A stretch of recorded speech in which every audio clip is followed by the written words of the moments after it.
नमस्कार, मैं हूं प्रतीक्षा मिश्रा और आप देख रहे हैं दिल्ली पुलिस न्यूज लाइन।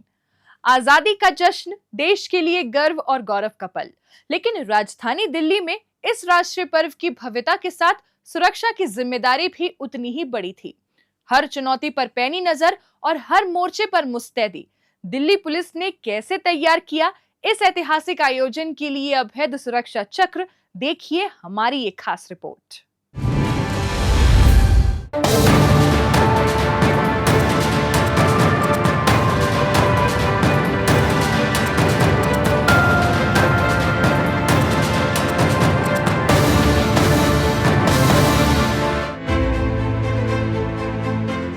आजादी के जश्न में देश का हर कोना तिरंगे के रंग में रंगा नजर आया। देश भर में 80वां स्वतंत्रता दिवस पूरे उत्साह और गौरव के साथ मनाया गया। दिल्ली के ऐतिहासिक लाल किले पर आयोजित मुख्य समारोह में प्रधानमंत्री नरेंद्र मोदी ने प्राचीर से तिरंगा फहराया और राष्ट्र को संबोधित किया। इस भव्य राष्ट्रीय समारोह की सुरक्षा के लिए दिल्ली पुलिस ने व्यापक तैयारियां की थी। लाल किले और उसके आसपास सुरक्षा का मजबूत घेरा तैयार किया गया। जमीन से लेकर आसमान तक निगरानी के इंतजाम किए गए ताकि देश का ये गौरवपूर्ण समारोह पूरी शान के साथ संपन्न हो।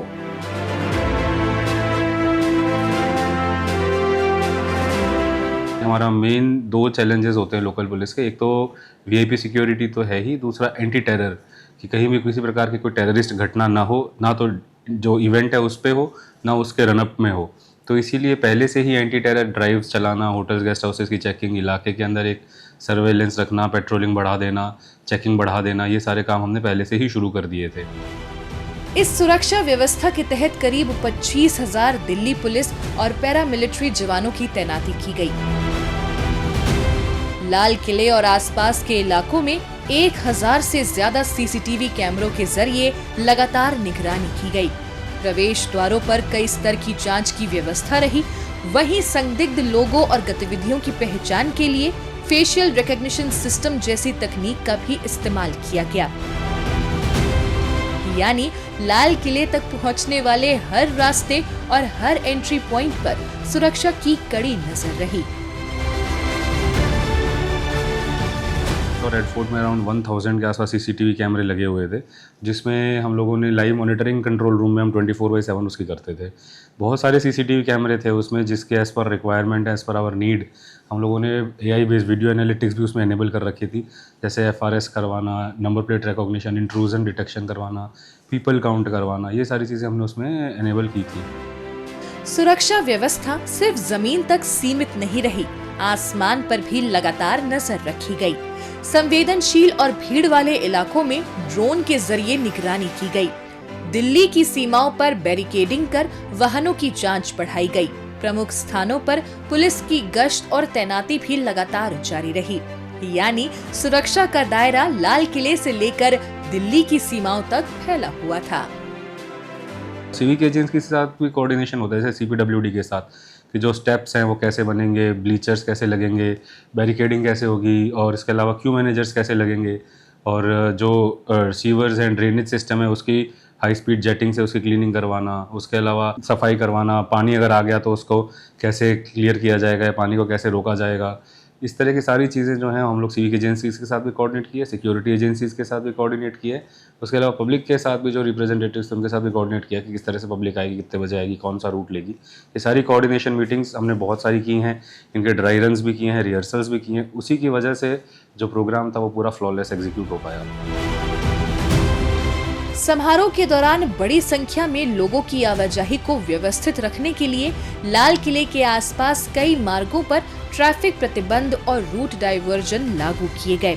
इन तमाम इंतजामों के बीच लाल किले पर स्वतंत्रता दिवस समारोह शांतिपूर्ण तरीके से संपन्न हुआ। तिरंगा शान से लहराता रहा, देश आजादी का जश्न मनाता रहा और पूरी मुस्तैदी से दिल्ली पुलिस हर मोर्चे पर अपना फर्ज निभाती रही।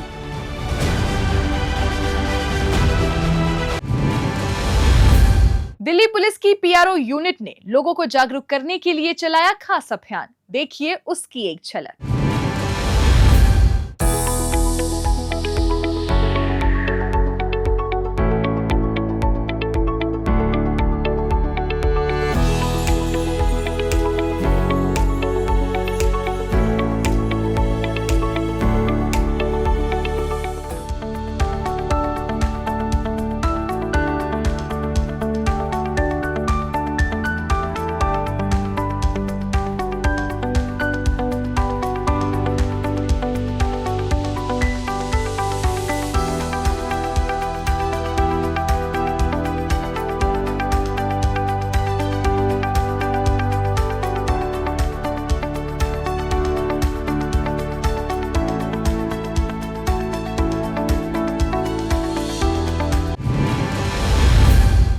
Red, arrest, recovery, Delhi police के एक्शन की कहानी आंकड़ों की जुबानी।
अब बात दिल्ली पुलिस की उन महत्वपूर्ण उपलब्धियों की जो पिछले दिनों बनी सुर्खियां। मध्य जिला साइबर पुलिस ने एक ऐसे अंतरराज्य साइबर फ्रॉड गैंग का भंडाफोड़ किया है जो पहले लोगों के मोबाइल फोन चोरी करता और फिर उन्हीं मोबाइल के जरिए उनके बैंक खाते साफ कर देता था। मामला उस वक्त सामने आया जब एक बुजुर्ग ने अपना मोबाइल फोन चोरी होने और उनके बैंक खाते से 70,000 रुपए निकाले जाने की शिकायत साइबर थाने में दर्ज कराई। इसके बाद पुलिस ने जांच शुरू की, जिससे मिले सुरागों के जरिए पुलिस ने यूपी के मेरठ और गाजियाबाद से 4 और जयपुर से 5 आरोपियों को गिरफ्तार कर लिया। इस नेटवर्क को जब हम और गहराई तक गए तो एक 3 लेयर्ड एक मोडस ऑपरेंडी में पता चला, जिसके अंदर पहला लेयर है ग्राउंड क्रिमिनल्स जो मोबाइल चुराते हैं। सेकंड लेयर है मेरठ और गाजियाबाद यूपी बेस्ड ऐसे क्रिमिनल्स हैं जो सिर्फ म्यूल अकाउंट्स खरीदते हैं। और तीसरा मॉड्यूल है जयपुर बेस्ड, राजस्थान बेस्ड, जो मॉनेटरी ट्रांजैक्शंस करवाते हैं।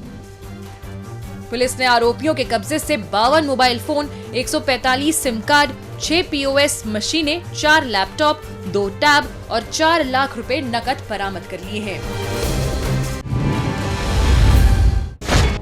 ऑनलाइन निवेश के नाम पर ठगी करने वाले अंतरराज्य गैंग का पर्दाफाश करते हुए दक्षिण पश्चिमी जिले के साइबर थाने की टीम ने 9 आरोपियों को गिरफ्तार किया है। पकड़े गए आरोपी लोगों को व्हाट्सएप ग्रुप में जोड़कर खुद को शेयर बाजार का एक्सपर्ट बताकर उनसे फर्जी ट्रेडिंग ऐप के जरिए निवेश करवाते थे। लोगों का भरोसा जीतने के लिए पहले उनके निवेश पर फर्जी रिटर्न भी दिखाते थे, लेकिन जब लोग अपनी रकम निकालने की कोशिश करते तो ये उनसे संपर्क तोड़ लिया करते थे। इसी प्रकार एक शख्स द्वारा 4,82,000 रुपए की ठगी की शिकायत मिलने पर साइबर थाने की पुलिस टीम ने तहकीकात करते हुए केरल, महाराष्ट्र, गुजरात और पंजाब में ताबड़तोड़ छापेमारी की, जहां से 9 आरोपियों को गिरफ्तार कर दिल्ली ले आई। गुजरात में इन्होंने 4 लोगों को अलग जो म्यूल बैंक अकाउंट से उनके बना रखे थे और कमीशन बेसिस पे उनसे इन सबको पैसा दिया जाता था। तो 4 इसमें जो एक्यूज थे, शेख इम्तियाज, कमल शाह कादर, सिद्दीकी एम मुफीद, हमजा, हुमायूं, इन सबको सूरत की बारदोली थाने की टीम की मदद से अरेस्ट किया गया। उसके बाद फर्दर इन्वेस्टिगेशन और इंटेरोगेशन में केरला से 2 लोग, मुजम्मिल जैब और जमालुद्दीन फैजल, और पंजाब से सरबजीत और सोनिया शर्मा, जो कि बैंक अकाउंट और इन सब तरीके की जो ट्रांजैक्शंस थी उसमें डील करते थे, वो उनको भी अरेस्ट करा गया। पुलिस ने आरोपियों के कब्जे से 8 मोबाइल फोन बरामद किए हैं। रोहिणी जिला पुलिस ने बेगमपुर इलाके में हुई मुकेश नाम के शख्स की हत्या के मामले को महज कुछ ही घंटों में सुलझाते हुए 3 आरोपी सचिन, पंकज और अभिषेक पर शिकंजा कसा है। पीड़ित मुकेश के भाई सतीश ने सचिन से पैसे उधार ले रखे थे, जिसके न देने पर दोनों के बीच विवाद चल रहा था। ये विवाद इतना बड़ा कि एक रोज सतीश से पैसे मांगने पर उसका भाई मुकेश उसके बचाव में आ गया। उसी दौरान सचिन ने चाकू मारकर उसकी हत्या कर दी। मामले की सूचना मिलने पर बेगमपुर थाने की पुलिस टीम ने हत्या से जुड़ी कड़ियों को जोड़ा और वारदात में शामिल 3 आरोपियों को एक होटल से धर दबोचा। जो मृतक हैं मुकेश यादव जी, उनके जो भाई है सतीश, उनके साथ किसी की लड़ाई हुई थी 700 रुपये को लेके कि उसको 700 रुपये लेने थे। उनके घर के बाहर से सतीश को 3 लड़कों ने पकड़ा और उनके साथ मारपीट करी और सतीश ने एक लड़के को बोला कि भाई आप मेरे फादर को बुला दो और वो पैसे दे देंगे। तो उसका फादर जब आए इसके मुकेश के साथ, तो जब वापस आए तो डंडे वगैरह के साथ आए तो इनकी आपस में लड़ाई हुई। इन्होंने जो है एक सचिन करके लड़का है जो BC है बेगमपुर का, उसको पकड़ा और आपस में जब गुत्थम गुत्था हुई तो सचिन के पास एक चाकू था जो उसने ऐसे ही चलते फिरते जो सड़क पे जो बेचते हैं उनसे लिया था, किचन नाइफ टाइप का है वो, और उससे उसने एक वार किया और वो जो है सीधा यहाँ पे लेफ्ट साइड में जाके लगा और उससे उसकी डेथ हो गई। पुलिस ने आरोपियों के कब्जे से हत्या की वारदात में इस्तेमाल हथियार और एक मोबाइल फोन भी बरामद कर लिया है। पश्चिमी जिला पुलिस ने सरकारी भर्ती परीक्षा में नकल कराने वाले अंतर्राज्यीय रैकेट का पर्दाफाश करते हुए 7 आरोपियों को गिरफ्तार किया है, जिनमें गैंग का मास्टरमाइंड सोनू कुमार भी शामिल है। हाल ही में जनकपुरी स्थित एक स्कूल में LDC भर्ती परीक्षा के दौरान एक युवती और युवक के पास से स्कूल प्रशासन को संदिग्ध कस्टमाइज गैजेट्स मिले थे, जिसकी शिकायत मिलने पर जनकपुरी पुलिस स्टेशन की टीम मौके पर पहुंची और दोनों से पूछताछ और तकनीकी जांच के आधार पर पुलिस ने उन्हें गिरफ्तार करते हुए अन्य आरोपियों को भी धर दबोचा। MTS, कुक, बार्बर, इस तरह के जॉब्स होते हैं वेरियस यूनिवर्सिटीज़ में, गवर्नमेंट डिपार्टमेंट्स में। उसकी एड की स्क्रीनिंग से लेके वो पूरा एक तरह से एक कॉन्ट्रैक्ट लेते हैं और फिर टारगेट्स ढूंढते हैं। जो कैंडिडेट है वो इनके पास आते हैं, 10 से 12 लाख की इनकी डील होती है और फिर ये उनको उस एग्ज़ाम से रिलेटेड जो एक्चुअल चीटिंग के लिए जो ज़रूरी है वो सारा सामान देते हैं। जो GSM डिवाइस है, कस्टमाइज मोबाइल फ़ोन जो कंसील्ड वे से अपने शर्ट के बटन के साथ कैमरा जिसका अटैच हो जाए, इस तरह का कंसील्ड डिवाइस उनको देते हैं और बड़े ही टेक सेवी तरीके से ये उस चीटिंग को अंजाम देते हैं। पुलिस ने आरोपियों के कब्जे से एक tablet, customised mobile phone, 3 Bluetooth device और 4 नैनो ईयरबड्स भी बरामद कर लिए हैं। उत्तर पश्चिमी जिले की स्पेशल स्टाफ की टीम ने जहांगीरपुरी इलाके में एक शख्स की हत्या के मामले में फरार चल रहे आरोपी वसीम अकरम को दबोच लिया है। आरोपी पर दिल्ली के अलग अलग थानों में 118 संगीन मामले पहले से दर्ज हैं। हाल ही में ये अपने साथियों के साथ मिलकर इरफान नाम के शख्स की हत्या कर फरार हो गया था। तभी से आरोपी की धरपकड़ में लगी पुलिस ने इसे पश्चिम बंगाल के नंदीग्राम इलाके में ट्रैक कर पकड़ लिया। इसके बाद जब पुलिस आरोपी को दिल्ली ला रही थी तो इसने पुलिस की पकड़ से भागने की कोशिश की, जिसके बाद हुए एनकाउंटर में पुलिस ने इसे धर दबोचा।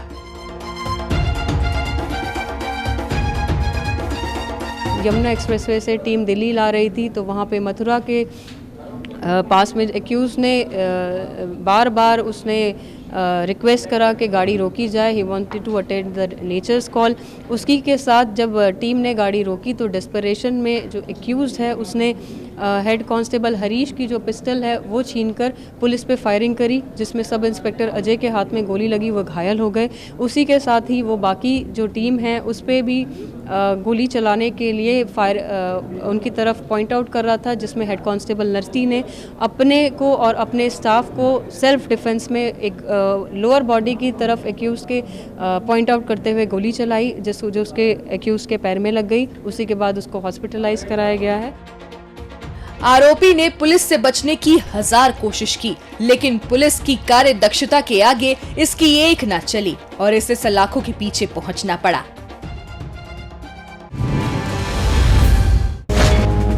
उत्तर पश्चिमी जिला पुलिस ने स्ट्रीट क्राइम पर लगाम लगाने के मकसद से ऑपरेशन प्रहार चलाया, जिसके अंतर्गत पुलिस ने 21 आरोपियों को गिरफ्तार करते हुए 2 नाबालिगों को अभिरक्षा में लिया है। इस ऑपरेशन में जिले के सभी पुलिस थानों और विशेष यूनिट्स की टीमें शामिल थी, जिनके द्वारा की गई सघन कार्रवाई के चलते इन सभी आरोपियों को गिरफ्तार किया गया। ये जो ऑपरेशन प्रहार है ये स्पेशली नॉर्थ वेस्ट डिस्ट्रिक्ट में चलाया गया। बेसिकली 72 घंटे का था ये। उसी में जो है सभी टीमों ने बढ़ चढ़ कर हिस्सा लिया। सभी थाने इसमें इन्वॉल्व थे और 15 टीमें थी और लगभग 150 के करीब स्टाफ था। तो जैसे जैसे पकड़ते गए उनसे रिकवरीज होती रही, हाउस सर्च करते रहे, उसमें भी रिकवरी होती रही। पुलिस ने आरोपियों के कब्जे से चोरी और छपटमारी के 390 मोबाइल फोन, 65 चोरी के दोपहिया वाहन, एक कार, 19 अवैध हथियार और 29 चाकू, करीब 62 लाख रुपए के सोने चांदी के आभूषण और 65,000 रुपए नकद भी बरामद कर लिए हैं।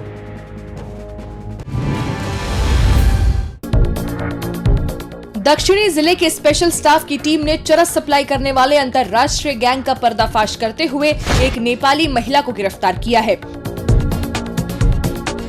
इससे पहले पुलिस ने चरस तस्करी में शामिल इसके 3 अन्य साथियों को दबोचा था, जिनसे की गई पूछताछ के आधार पर पुलिस ने न केवल इस महिला को वजीराबाद इलाके से अपने शिकंजे में लिया, बल्कि नेपाल से लाई गई चरस को आगे सप्लाई करने से पहले छिपाए गए गोदामों पर रेड कर उन्हें भी सीज कर दिया।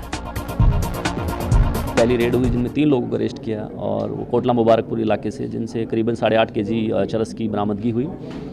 उसी केस को आगे बढ़ाते हुए बैकवर्ड जब हमने काम किया, बैकवर्ड लिंकेजेस इस्टेब्लिश किए, तो एक और रेड हुई है जिसमें एक और महिला को अरेस्ट किया गया जो नेपाली सिटीजन है। पुलिस ने आरोपियों के कब्जे से 106.250 किलो हाई क्वालिटी चरस भी बरामद कर ली है, जिसकी कीमत करीब 109 करोड़ रुपए आंकी गई है।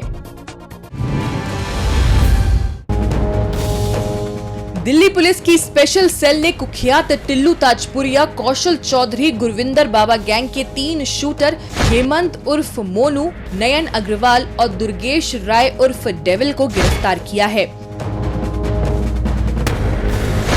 पुलिस को सूचना मिली थी कि हेमंत और नयन अग्रवाल पश्चिम विहार इलाके में रंगदारी के लिए फायरिंग की वारदात को अंजाम देने की फिराक में है, जिस पर पुलिस ने त्वरित कार्रवाई करते हुए संभावित स्थान पर जाल बिछाकर दोनों को वारदात से पहले ही गिरफ्तार कर लिया। वहीं आगे कार्रवाई करते हुए दुर्गेश को बाद में रोहिणी से दबोचा गया। आरोपियों के कब्जे से 2 सेमी ऑटोमेटिक पिस्तौल और 11 जिंदा कारतूस बरामद हुए हैं।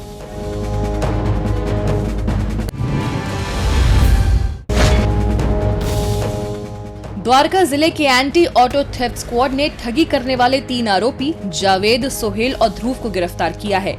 पकड़े गए आरोपी 500 रुपए की ऐसी गड्डी तैयार करते थे जिसके ऊपर असली और नीचे नकली नोट होते थे। उस गड्डी के नोट को छुट्टा कराने के नाम पर लोगों को ज्यादा पैसे देने का लालच देते थे।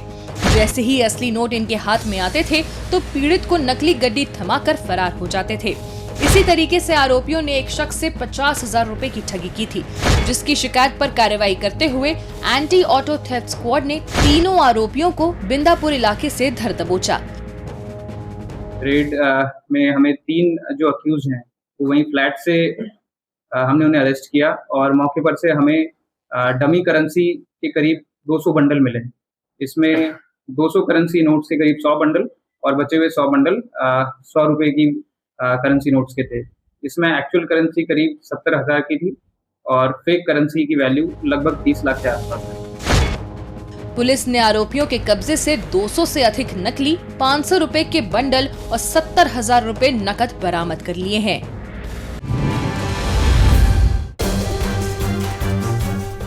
दिल्ली के जामा मस्जिद स्थित कबूतर मार्केट में अवैध वन्य जीव कारोबार के खिलाफ कार्रवाई करते हुए मध्य जिला पुलिस ने 5 लोगों को गिरफ्तार किया है। पुलिस ने people for animals, world wide animal और वन एवं वन्य जीव विभाग के साथ मिलकर 5 पेट शॉप्स पर छापेमारी की थी। इस दौरान 863 पक्षी और जानवर बरामद और रेस्क्यू किए गए, जिनमें 431 संरक्षित और प्रतिबंधित पक्षी शामिल हैं। वहीं 432 पक्षियों और जानवरों को भीड़-भाड़ और अस्वच्छ हालात से रेस्क्यू किया गया। पुलिस द्वारा अवैध वन्य जीव कारोबार के स्रोत, सप्लाई चेन और इसमें शामिल अन्य लोगों की जांच जारी है। पूर्वी जिला पुलिस ने कल्याणपुर इलाके में हुई अनिल नाम के शख्स की हत्या की गुत्थी को सुलझाते हुए आरोपी निहाल को गिरफ्तार किया है। पीड़ित आरोपी निहाल की पत्नी से बातचीत किया करता था, जिससे निहाल नाराज रहता था। इसी का बदला लेने के लिए आरोपी ने पीड़ित की चाकुओं से गोद कर हत्या कर दी। इसके बाद आरोपी दिल्ली से फरार होने की फिराक में था, लेकिन उससे पहले ये एंटी नार्कोटिक स्क्वाड के हत्थे चढ़ गया। मैंने 1-2 दिन पहले भी अपनी वाइफ को बात करते हुए पकड़ा था और उसी रेंज में ये चाकू लेकर आया। गुलशन था नहीं वहाँ पे और इसको अनिल दिखा, अनिल को इसने फिर चाकू से वार किया। इस पे काफी पुराना चाकू का केस है, 2009 का। पुलिस ने आरोपी के कब्जे से हत्या की वारदात में इस्तेमाल हथियार भी बरामद कर लिया है। 80वें स्वतंत्रता दिवस के मौके पर दिल्ली पुलिस मुख्यालय में तिरंगा फहराया गया। स्पेशल पुलिस आयुक्त राजेश खुराना ने ध्वजारोहण कर सभी पुलिसकर्मियों और उनके परिवारों को शुभकामनाएं दी। इस दौरान दिल्ली पुलिस की ओर से नागरिकों की सुरक्षा, शांति और कानून व्यवस्था बनाए रखने के संकल्प को दोहराया गया। साथ ही ड्यूटी के दौरान सर्वोच्च बलिदान देने वाले पुलिसकर्मियों को श्रद्धांजलि भी दी गई। आजादी का अमृत महोत्सव के तहत शुरू हुआ हर घर तिरंगा अभियान इस साल वंदे मातरम के 150 वर्ष पूरे होने को समर्पित है। इसी कड़ी में दिल्ली पुलिस मुख्यालय में राष्ट्रीय गीत वंदे मातरम के सामूहिक गायन का आयोजन किया गया, जिसमें पुलिस आयुक्त अनुराग कुमार की गरिमामयी मौजूदगी रही। इस मौके पर वंदे मातरम के इतिहास और महत्व पर आधारित डॉक्यूमेंट्री दिखाई गई। इसके बाद सभी ने मिलकर वंदे मातरम और राष्ट्रगान का गायन किया।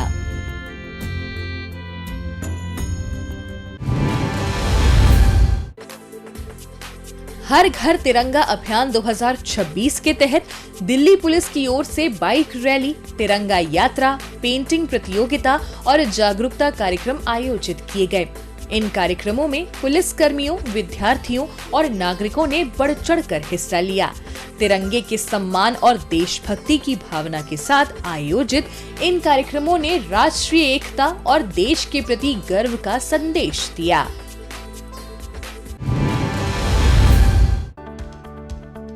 दिल्ली पुलिस मुख्यालय में समर इंटर्नशिप प्रोग्राम 2026 के तहत युवा छात्र इनोवेटर्स के लिए सम्मान समारोह आयोजित किया गया, जिसमें पुलिस कमिश्नर अनुराग कुमार की गरिमामयी मौजूदगी रही। इस दौरान पुलिस कमिश्नर ने 16 छात्रों को उनके बेहतर तकनीकी योगदान के लिए सम्मानित किया।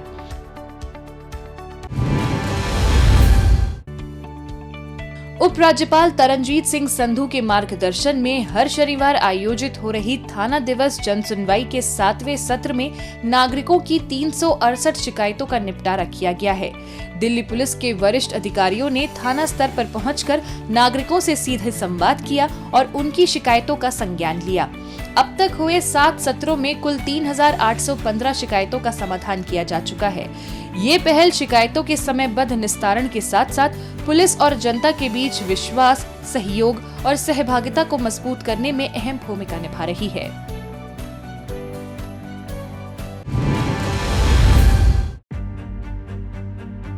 दिल्ली पुलिस की स्पेशल सेल स्वॉट, जिला पुलिस और अन्य विशेष इकाइयों ने एनएसजी व संबंधित एजेंसियों के साथ संयुक्त काउंटर टेररिज्म एक्सरसाइज सुदर्शन शक्ति वी का आयोजन किया। इस दौरान विस्फोट, फायरिंग, बंधक संकट, विमान अपहरण और CBRNE हमले जैसी स्थितियों का अभ्यास किया गया। इसका मकसद एजेंसियों के बीच तालमेल, तैयारियों और त्वरित प्रतिक्रिया क्षमता को परखना था।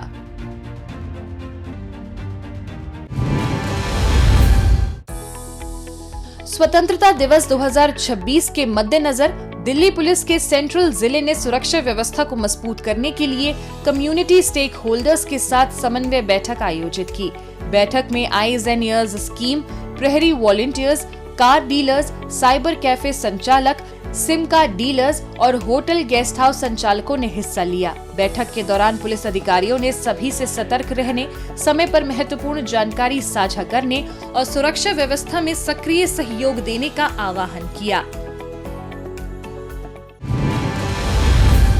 दिल्ली पुलिस न्यूज लाइन में आज के लिए बस इतना ही। अगले एपिसोड में दिल्ली पुलिस की ताजा तरीन खबरों के साथ हम फिर होंगे हाजिर। वीडियो को लाइक और शेयर करना ना भूलें। चैनल को सब्सक्राइब करें और अपनी राय कमेंट बॉक्स में हमें जरूर बताएं। नमस्कार।